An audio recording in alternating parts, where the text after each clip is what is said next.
శ్రీ సచ్చిదానంద సమర్థ సద్గురు సాయినాథ్ మహారాజ్ की జై. సాయినాథ్ శరత్ బాబూజీ की జై. సాయి భక్తి సాధనా రహస్యంలో నిన్న మనం ముందు మాట తెలుసుకుందాం. ఈరోజు మ్రొక్కినంతనే గ్రక్కున వరములిచ్చడి వేల్పు. శ్రీ సాయిబాబా చిత్రపటం లేని ఇల్లు, సాయి మందిరం లేని పట్టణము దక్షిణ భారతంలో, ముఖ్యంగా ఆంధ్రదేశంలో ఈనాడు బహు అరుదంటే అతిశయోక్తి కాదేమో. శ్రీ సాయిబాబా మహాసమాధి చెంది మొన్న విజయదశమికి అంటే 1988కి 70 ఏళ్ళయ్యింది. బాబాను భౌతికంగా దర్శించిన తరానికి చెందిన వారెందరో నేటికి సజీవులై ఉన్నారు. రాముడు, కృష్ణుడు, బుద్ధుడు, యేసుప్రభువు వంటి మహాపురుషులు సామాన్య జన జీవన స్రవంతిలో ఆరాధ్య దైవాలుగా స్థిరపడడం వారు నిర్యాణం చెందిన ఎంతో కాలానికి కానీ జరగలేదు. కానీ మహాసమాధి చెందిన అనతి కాలంలోనే భారతీయ ఆధ్యాత్మిక సామాజిక జీవనంలో ఒక భాగమయ్యారు శ్రీ సాయిబాబా. ఎన్నో శతాబ్దాలుగా ఆరాధింపబడుతున్న దేవతామూర్తుల సరసన శ్రీ సాయినాథులు ఓ మహామహిమాన్వితుడైన దైవంగా నిలిచారు. ఈనాడు దేశంలో పెద్ద పట్టణాలలోనే కాదు, పల్లె పల్లెలా, వాడవాడలా సాయి మందిరాలు, సాయి భక్త సమాజాలు, సాయి సత్సంగ కేంద్రాలు వెలిశాయి. ఇంకా ఎన్నో వెలుస్తున్నాయి. ఈనాడు లక్షలాది మందికి శ్రీ సాయి ఇలవేలుపు. ఎందరో తమ సంతానానికి, వ్యాపార సంస్థలకు సాయిబాబా పేరుతో ప్రీతితో పెట్టుకుంటున్నారు. ప్రస్తుతం మన దేశంలో తిరుపతి తరువాత ఎక్కువ సంఖ్యలో ప్రజలు సందర్శిస్తున్న పవిత్ర క్షేత్రం షిరిడీయే అని కొందరంటారు. మరికొన్నేళ్లకు శ్రీరామ, శ్రీకృష్ణ మందిరాల సంఖ్యతో సమానంగా సాయి మందిరాలు వెలిసిన ఆశ్చర్యపడనవసరం లేదు. ఇలా ఒక మహాత్ముని మహిమ, సాంప్రదాయం ఇంత త్వరితగతిన ప్రజాబాహుళ్యంలో సుస్థిరమవడం ప్రపంచ ఆధ్యాత్మిక చరిత్రలోనే అపూర్వం, అమోఘం కూడా. పిలిచిన పలికే దైవం. అయితే ఈ అపూర్వ సంఘటనకు కారణం ఏ వ్యక్తి లేక వ్యక్తులు కాదు, ఏ సంస్థలు కాదు, మత విశ్వాసాలతో ముడిపడిన ఆచార సాంప్రదాయాలు అసలే కాదు, ప్రణాళికాబద్ధమైన ప్రచారం అంతకంటే కాదు. ప్రముఖ సాయి భక్తి ప్రచారకుడుగా ఎనలేని సేవలందించిన పూజ్యశ్రీ బివి నరసింహస్వామి గారు కూడా ఈ విషయాన్నే పదే పదే నొక్కి వక్కాణించేవారు. షిరిడీలోని శ్రీ సాయిబాబా సంస్థాను కూడా బాబా తత్వానికి విరుద్ధమన్న భావంతో ఏనాడు సాయి భక్తి ప్రచార కార్యక్రమాలను చేపట్టలేదు. అటువంటప్పుడు మరి ఈ సాయి భక్తి యొక్క అద్భుత విస్తరణకు కారణం ఏంటి? కొంచెం ఆలోచిస్తే ఈనాటికి అద్భుత రీతిన ప్రకటితమవుతున్న శ్రీ సాయి మహిమయే ఈ సాయి భక్తి ఉద్యమ వ్యాప్తికి కారణమని ఇట్టే అర్థమవుతుంది. పిలిస్తే పలికే గొప్ప నిదర్శనం గల దేవుడు ఎవరు అని అడిగితే చాలామంది టక్కున శ్రీ సాయిబాబా అని సమాధానం చెప్తారు. అంతేకాదు, బాబాను భక్తి శ్రద్ధలతో ఆరాధించే ఎంతోమంది భక్తులకు శ్రీ సాయి చరిత్ర, ప్రబోధాల గురించి దాదాపు తెలియదనే చెప్పాలి.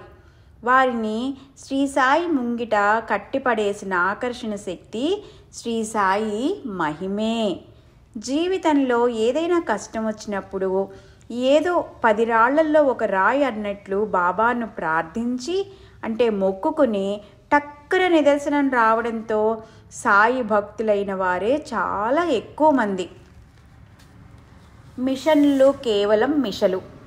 మరైతే సాయి తత్వం ప్రచారం లక్ష్యంగా అసంఖ్యాకంగా వెలిసిన ఆధ్యాత్మిక సంస్థలు, అవి నిర్వహిస్తున్న పత్రికలు, పుస్తక ప్రచురణలు, సత్సంగ కేంద్రాలు తదితర కార్యక్రమాల మాట ఏమిటని సందేహం ఎవ్వరికైనా కలగవచ్చు.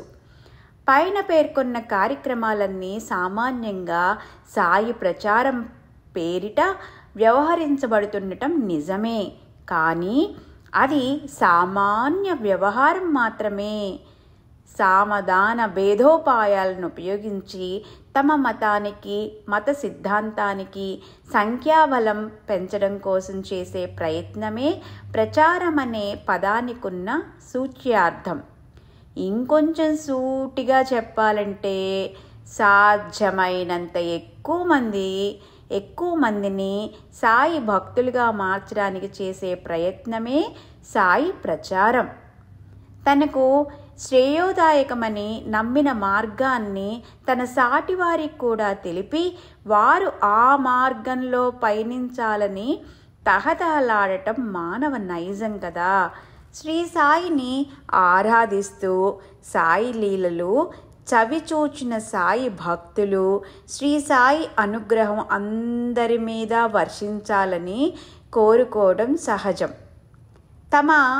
తమ అనుభవాలను అంటే సాయి లీలలను తోటి వారితో పంచుకోవడం ద్వారా వారు తమ తెలియకుండానే సాయి ప్రచారం చేస్తున్నారని చెప్పాలి. ఈ దృష్ట్యా ప్రతి సాయి భక్తుడు ఒక సాయి సేవకుడే, ఒక సాయి తత్వ ప్రచారకుడే. కానీ ఇక్కడ జరిగేది పంచుకోవడమే కానీ తమ సంఖ్యాబలాన్ని పెంచుకోవడమనే ప్రచార కార్యం కాదు. ఈ పంచుకోవడమనే కార్యం తమ త్రికరణాలను సాధ్యమైనంతసేపు సాయి ఊసులో, సాయి ధ్యాసలో ఉంచుకునే మార్గమేనని, అది తమ తరింపుకు చేసే ప్రయత్నమే గాని ఇతరులను ఉద్ధరించేందుకో లేక వారిని సాయి భక్తులుగా మార్చడానికి చేసే ప్రచార కార్యం కాదనే సత్యాన్ని సాయి భక్తులెప్పుడూ మరువరాదు. ఎందుకంటే ఎవ్వరినీ సాయి భక్తులుగా మార్చలేరు. ఈ విషయాన్నే బాబా ఇలా అనేవారు, నా భక్తుణ్ణి నేనే ఎన్నుకుంటాను. నా భక్తుడు ఎంత దూరాన ఉన్నా పిచ్చుక కాలికి దారం కట్టి లాక్కున్నట్లు రకరకాల మిషల మీద నేనే వారిని నా దగ్గరికి రప్పించుకుంటాను. ఎవరు వారంతట వారుగా నా దగ్గరకు రారు అని బాబా నిర్ద్వంద్వంగా ప్రకటించే ఉన్నారు. అంతేకాదు, ఇది బ్రాహ్మణ మసీదు. ఈ బ్రాహ్మణుడు లక్షలాది మందిని శుభ్ర మార్గాన నడిపించి చివరికి గమ్యం చేరుస్తాడు. నా నామం పలుకుతుంది, నా మట్టి సమాధానమిస్తుంది. నా సమాధి నుంచి కూడా నేను నా కార్యాన్ని కొనసాగిస్తాను అని అన్నారు కదా బాబా. తమకు తాముగా తమ భక్తులను వివిధ మిషలతో తమ మహిమను రుచి చూపి గ్రక్కున వారి అక్కరలు తీర్చి ప్రేమ పాశంతో వారిని అక్కున చేర్చుకుంటున్నారు. ఆ కార్యంలో మనకు బాబాను గురించి తెలియచేసే వ్యక్తులు, సంస్థలు కేవలం నిమిత్త మాత్రాలు. ఆయా సంఘటనలు, లీలలు బాబా మాటల్లో చెప్పాలంటే వివిధ మిషలు మాత్రమే. శ్రీ సాయి భక్తి ఉద్యమ వ్యాప్తికి అసలు కారణం ఆ మిషలే కానీ ప్రచార సంస్థలు కానే కావు. వాపా బలుపా. అయితే ప్రజాబాహుళ్యంలో దినదినాభివృద్ధి చెందుతున్న ఈ సాయి భక్తి ఉద్యమం కేవలం వాపే కానీ బలుపు కాదని కొందరు ఆస్తికుల అనుమానం. జరుగుతున్న పరిస్థితి చూస్తే జీవుల ఆధ్యాత్మికోన్నతి తరింపు శ్రీ సాయి అవతార కార్యాలుగా కనిపించటం లేదని, మహిమ చమత్కారాల ప్రకటన నిదర్శనల ప్రదర్శనమే బాబా కార్యమా అన్నట్లుందనే సందేహం కొద్దిమందికైనా కలగడం సహజమే. అద్భుతమైన శ్రీ సాయి చరిత్ర ప్రబోధాలను సునిశితంగా పరిశీలిస్తే గాని శ్రీ సాయి వరదైవమా పరదైవమా అనే నివృత్తివాదుల సందేహం కొంతవరకైనా నివృత్తి కాదు. వరదైవమా పరదైవమా? ఆధ్యాత్మిక పరిణామాల దృష్ట్యా వ్యక్తులను 4 తరగతులుగా విభజించారు మహాత్ములు. వారు ఎవరంటే ఆర్తులు, అర్ధార్థులు, జిజ్ఞాసువులు, ముముక్షువులు అని. ప్రజాబాహుళ్యంలో ఎక్కువ మంది ఆర్తులు, అర్ధార్థులే. ఏవేవో కోరికలతో, సాంసారిక తాపత్రయాలతో సతమతమవుతూ ఉండేవారే ఆర్తులు, అర్ధార్థులు. ముక్తి, తరింపు, సద్గతి వంటి విషయాలకు కేవలం నోటి మాటలుగా తప్ప ఎక్కువ మంది జీవితాలలో పెద్ద ప్రాముఖ్యత లేదు. రకరకాల కోరికలతో, సమస్యలతో సతమతమవుతున్న వ్యక్తికి నిన్ను నువ్వు తెలుసుకో, జగత్తు మిథ్య, సంసారం మాయా వంటి ప్రబోధాలు రుచించవు సరికదా. అవి ఈ సంసార సాగరపు గట్టెక్కించలేని వట్టి మెట్ట వేదాంతంగా తోస్తుంది.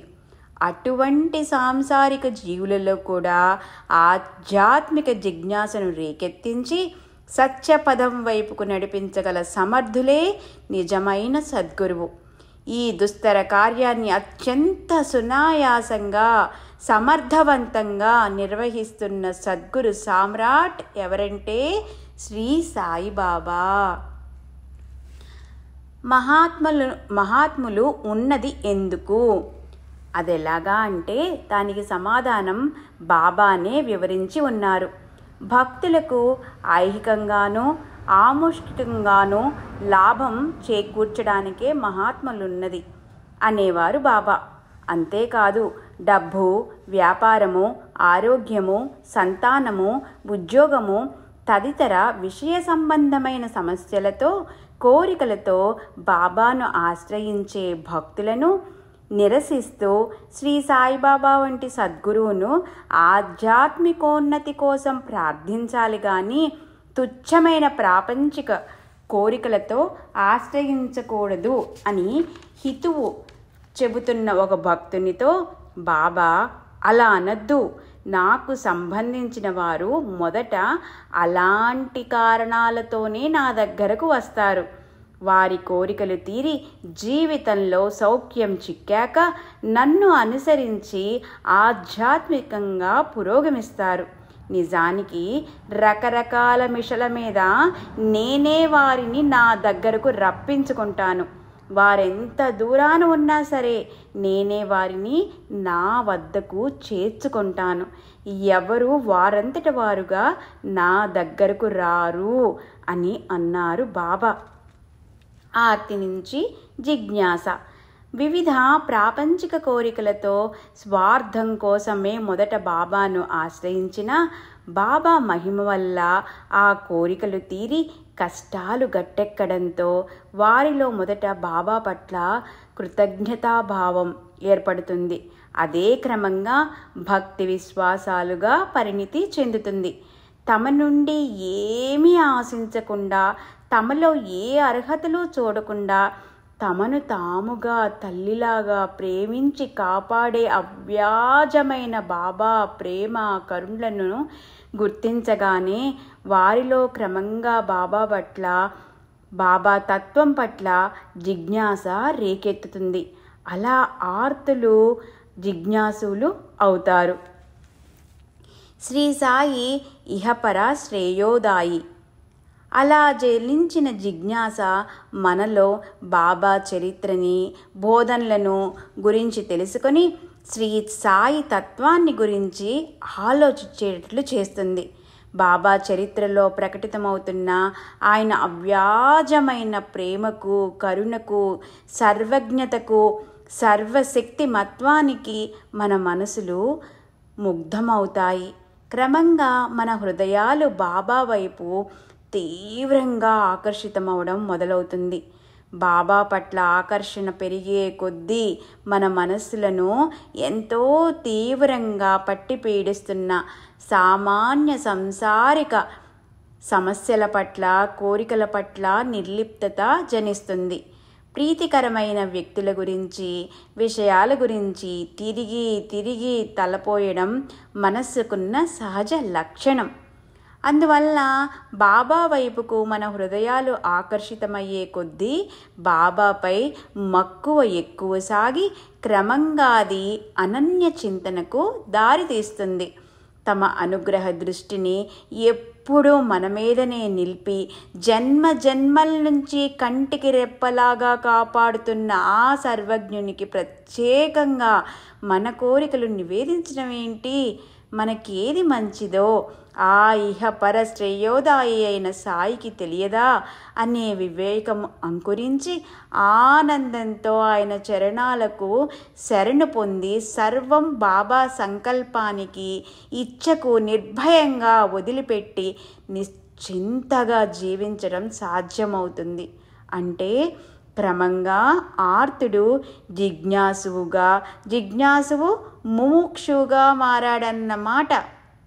ఇహములోనే పరము. వివిధ విషయవాసనలతో, కోరికలతో, ప్రాపంచిక వ్యామోహాలతో సతమతమవుతున్న మనలను మనస్సు యొక్క సహజ స్వభావాన్ని కనుగుణంగా సంస్కరించి, ఉద్ధరించి సద్గతిని అందజేయడమే సాయి అవతార కార్యం యొక్క పరమార్థం. అంతేకాని ముముక్షత్వ దశలో బోధించవలసిన వివేక వైరాగ్యాలను, వేదాంత సత్యాలను ఇంకా అర్ధార్థులుగా ఉన్న దశలో మనకు బోధిస్తే అది శుష్క వేదాంతమవుతుంది. అటువంటి శుష్క వేదాంతానికి శ్రీ సాయి పదంలో చోటు లేదు. అందుకే అన్నారు శ్రీ వేమన యోగీంద్రులు, ఇహము విడిచి ఫలము లింపుగా గలవని మహిని పల్కువారి మతము కల్ల, ఇహములోన భరము నొసగుట కానరో అని వేమన అన్నారు. బాబా ఎన్నడూ ఇహాన్ని నిరసించలేదు. తన భక్తుల పారమార్థిక జీవితం పట్ల మాత్రమే తన బాధ్యత అంటూ వారికి ప్రాపంచిక జీవితాన్ని పట్టించుకోక నిర్లక్ష్యం చేయలేదు. తన భక్తుల ఇహపరాల భారం అంతా మోస్తూ వహిస్తూ వివిధ తరగతులను, ప్రజలను వారి వారి సంస్కారాలకు, పరిణితికి అనుగుణంగా లాలించి, బుజ్జగించి, బోధించి తీర్చిదిద్దడమే బాబా యొక్క ప్రత్యేకత. నా భక్తులు అడిగినవన్నీ ఇస్తూనే ఉంటాను. నేను ఇవ్వదలిచింది వారు అడిగేంత వరకు అని బాబా అందుకే అనేవారు. మనం కోరే వివిధ ప్రాపంచిక కోరికలను ఆయన తీరుస్తూనే ఉంటారు. ఎప్పటి వరకు? మనలో పరిణతి కలిగి బాబా ఇవ్వదలుచుకున్నది మనం కోరేంత వరకు. కానీ మానవుని కోరికలకు అంతమెక్కడా? కడలుడిపి నీరాడగా అన్నట్లు ఆ కోరికలన్నీ తీరి బాబా ఇవ్వదలిచిందేదో దాన్ని మనం కోరేదెప్పుడు? ఇది అసలు జరిగేదేనా అనే సందేహం సాయి భక్తి రసం యొక్క రుచి తెలియని కొందరు బుద్ధిమంతులకు కలగవచ్చు. బాబా కేవలం మన కోరికలు తీర్చడం మాత్రమే కాదు, వాటిని ఒక క్రమంలో చక్కటి సంఘటనల కూర్పుతో మనకు అందించి మన అంతరంగం వాటి వల్ల సరైన పంథాలో ప్రభావితమయ్యేట్లు కూడా చూస్తారు. ఎవరికి వారు తమ తమ అనుభవాలను జాగ్రత్తగా విశ్లేషించి సమీక్షించుకుంటే శ్రీ సాయి కేవలం వరదైవమే కాదు, పరదైవం కూడా అన్న సత్యం బోధపడగలదు. అంతేకాదు ఇహపర శ్రేయోదాయకమైన సాయి భక్తి యోగం యొక్క అపూర్వ ప్రాశస్త్యం కూడా అవగతం కాగలదు. కోరికలను తీర్చటంలో లేదు నిదానము, కోరికలను తీర్చిదిద్దుటయే శ్రీ సాయి విధానము అని బాబా పలికారు. శ్రీ సచ్చిదానంద